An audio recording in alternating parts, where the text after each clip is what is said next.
I'm Ethan, I love muzzleloading. Today we're taking a look at this original Wheellock mortar. These were mainly manufactured in the 17th century and are often identified as hand mortars or grenade launchers, but it is believed that many, especially the ornamented examples, were actually used for launching fireworks. The brass multi-stage barrel is decorated with rings and a band of floral scrollwork. The antechamber for holding the powder charge on this example is around 72 caliber, while the main bore for the projectile is around 1 3/4 inches. The lock has no visible markings and has light engraving. The fruitwood stock is inlaid with staghorn and engraved with fruit, scrolls, bestial motifs, and figures on roundels on either side of the butt, representing a German furst and his wife.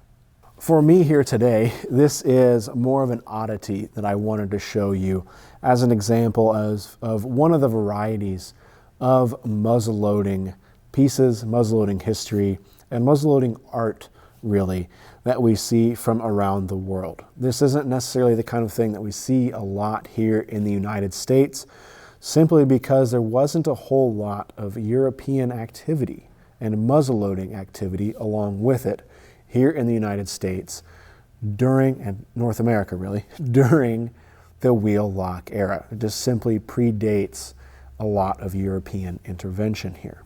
It is, however, really neat, just cool.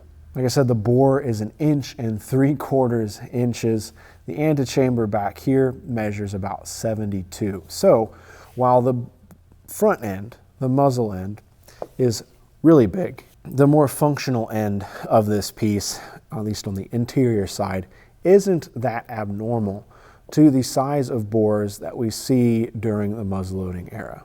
Starting back here at the rear and moving forward, the rear of our buttstock, we have a circular inlay here of a woman. She has ornamental hair rather flamboyantly. There's a lot of texture, there's a lot of volume to what she's wearing. Very representative of maybe a caricature, we'll say, of the 16th and 17th centuries. Like other Wheellocks we've taken a look at with horn inlays, we see a lot of circular fruit motifs here representing, abundance, fertility, those kind of things.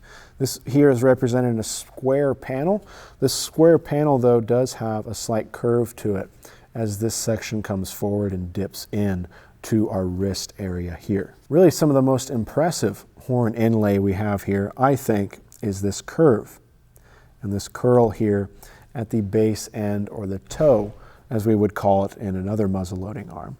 This is made up of sections of inlay here, but it's still beautifully executed nonetheless. Moving forward here, we have again our massive Wheellock assembly here, taking up 1/3 or more of this piece's silhouette here.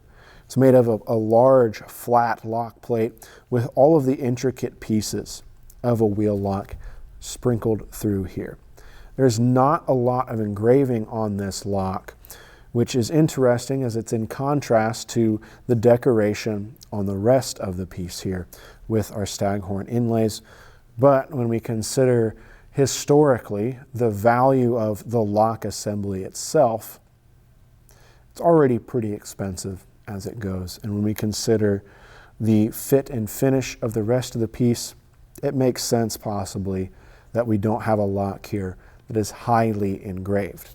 We do, however, have a slight amount of engraving on our pan cover here. It's got some simple leaf pattern engraving here on this sliding pan cover. Not overdone, not overly ornamental, but it does match slightly in execution to the engraving that we see here on these other horn inlays. That sliding pan cover, with its name, slides forward to expose the rotating wheel. This wheel would be wound and spun, and this would act as the steel portion of this. A piece of pyrite would commonly be held in the jaws here shown in their down position. To fire this arm, we would prime our pan just like we would in later muzzleloading arms, push our sliding pan cover forward to expose that pan, and then we would bring this arm down onto the rotating wheel here. When the trigger is pulled, the wheel would spin, the pyrite would be worn on the wheel, creating sparks, which would then ignite the priming powder, which would go into our main chamber in the barrel and ignite our powder charge. The complexity of the Wheellock makes it a little difficult to comprehend how the flintlock, which is much simpler, came later, but it did.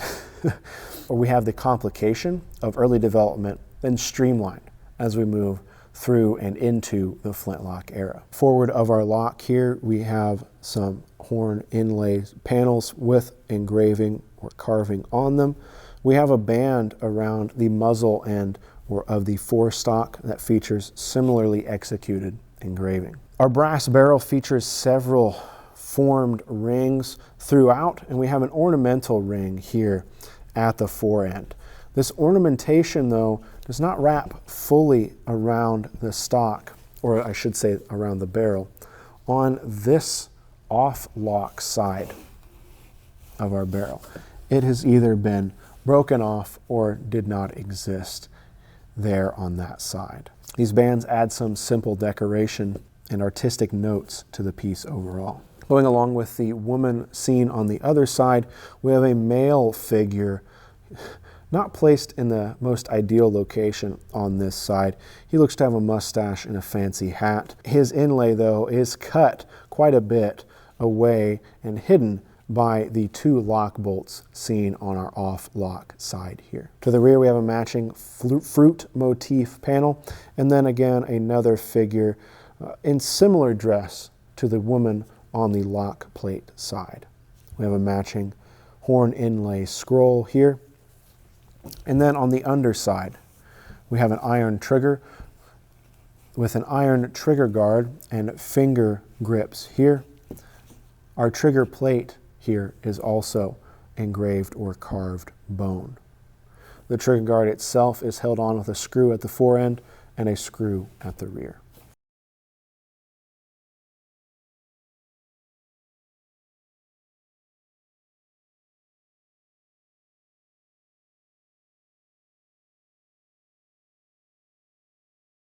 Overall, a very interesting piece, a neat piece, the kind of thing that you want to shoot at least once in your life. It's got to be a lot of fun, right?